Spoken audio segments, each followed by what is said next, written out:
नमस्कार। इन खबर में आपका स्वागत है। मैं विद्याशंकर तिवारी हूँ। CAA, NRC और NPR को लेकर के जो विरोध उपजा है उसको भुनाने के लिए कांग्रेस अध्यक्ष सोनिया गांधी ने विपक्षी दलों की 13 जनवरी को एक महत्वपूर्ण बैठक बुलाई है। लेकिन बैठक होने से पहले ही उसमें दरार शुरू हो गई है। TMC प्रमुख और पश्चिम बंगाल की मुख्यमंत्री ममता बनर्जी ने इस मीटिंग का बायकॉट करने का ऐलान किया है। दरअसल ममता बनर्जी अपनी धुन की पक्की है और अपनी स्टाइल में राजनीति करती हैं।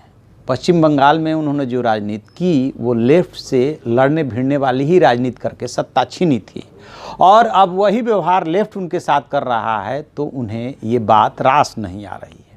अभी जो स्ट्राइक हुई थी उस स्ट्राइक में भी ममता दी शरीक नहीं हुई थी और उन्होंने ये कहा था कि मकसद का तो वो समर्थन करती हैं, यानी कि जिस तरीके से CAA NRC को लेकर के उसमें बंद आहूत किया गया था और भी उसमें कई इशूज थे, बट वो बंद में शामिल नहीं होंगी क्योंकि इससे अर्थव्यवस्था को चोट पहुंचती है।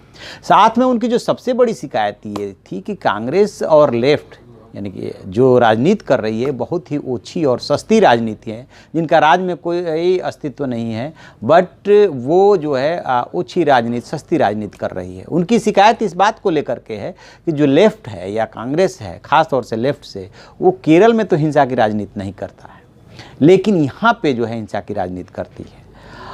तो ये बात समझने लायक है कि आखिरकार ममता बनर्जी क्यों अकेले चलो की राह पे चलना चाहती हैं, क्या उनकी शिकायत हो सकती है, क्यों कांग्रेस के भी नज़दीक नहीं आना चाहती। तो दरअसल इसके पीछे जो है पश्चिम बंगाल का समीकरण है। उन्हें पश्चिम बंगाल में बेशक BJP से आमने सामने लड़ना है, लेकिन कांग्रेस और लेफ्ट का भी वहाँ पे अस्तित्व है और वो जो वोट बैंक है ममता दी का, उसी में कहीं ना कहीं ये दोनों सेंध लगाते हैं। तो स्वाभाविक सी बात है कि पश्चिम बंगाल में ये दोनों विरोधी दल हैं उनके, तो उनके साथ आने से और इसी अगले साल जो है वहाँ पश्चिम बंगाल में चुनाव है, तो उनको साफ साफ जो है नुकसान दिखाई दे रहा है। आपको याद होगा कि पश्चिम बंगाल में जब विपक्ष का जमावड़ा लगा था लोकसभा चुनाव से पहले, तब भी कांग्रेस ने सांकेतिक उपस्थिति ही उस मंच पर दर्ज कराई थी और गांधी परिवार से कोई नहीं गया था। कर्नाटक के बेंगलुरु में जो 2018 में जमावड़ा लगा था उसमें जरूर सब जुटे थे, तब मोदी सरकार को दरअसल घेरना था। लेकिन अब बारी है ममता सरकार को अपने को बचाने की, अपनी पार्टी को बचाने की, क्योंकि BJP पश्चिम बंगाल में नेक टू नेक फाइट देने की स्थिति में आ रही है। लोकसभा चुनाव का जो परिणाम रहा है वो भी उनके लिए जो है एक तरह से सिरदर्द साबित हो रहा है कि BJP ने वहाँ पे सेंध लगा दी है और इधर कांग्रेस और लेफ्ट जो है कहीं ना कहीं आपस में एडजस्ट करके चल रहे हैं। तो इसलिए ममता दी दोनों से नाराज़ है। अब जो 13 जनवरी को मीटिंग बुलाई गई है उसके पीछे सोनिया गांधी का मकसद ये है कि देश में एक मोदी सरकार के खिलाफ माहौल बनने लगा है। चाहे जामिया AMU से लेकर के और JNU तक जो भी विरोध की चिंगारी उठी, चाहे वो CA का मुद्दा रहा हो, चाहे फी हाइक का मुद्दा रहा हो, उसको वो भुनाना चाहती हैं। आपने देखा होगा कि राहुल गांधी और प्रियंका गांधी ने इसमें अपनी भूमिका निभाने की कोशिश की, किस तरीके से प्रियंका गांधी खास तौर से UP में एक्टिव हुई।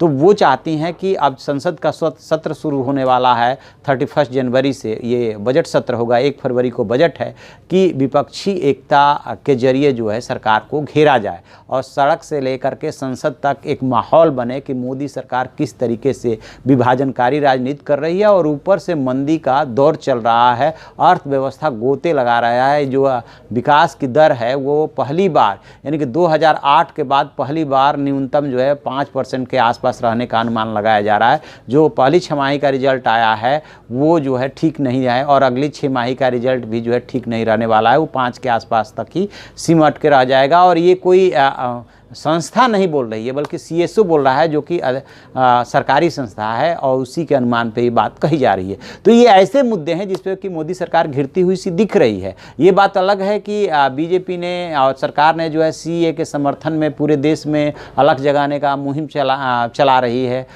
लेकिन अब वो अपने वोट बैंक को साधने की कोशिश कर रही है और विपक्ष अपने वोट बैंक को। इसी बीच में दिल्ली में चुनाव होने जा रहा है, तो मिला जुला करके सोनिया गांधी का यही मकसद है, बट इसमें ममता बनर्जी जो है बाधा बन रही है। बेशक उनका दिल्ली में बहुत ज़्यादा प्रभाव नहीं है, लेकिन वो पश्चिम बंगाल की मुख्यमंत्री तो हैं ही। देखते हैं आगे और क्या विपक्षी एकता में कितनी दरारें पड़ती है और आगे क्या तस्वीर बनती है, क्या डेवलपमेंट होता है। जो भी इसमें अपडेट मिलेगा हम आपको बताएंगे। आप देखते रहिए हमारा डिजिटल चैनल इन खबर। Thank you. इन खबर चैनल को सब्सक्राइब करें और बेल आइकन दबाना ना भूलें।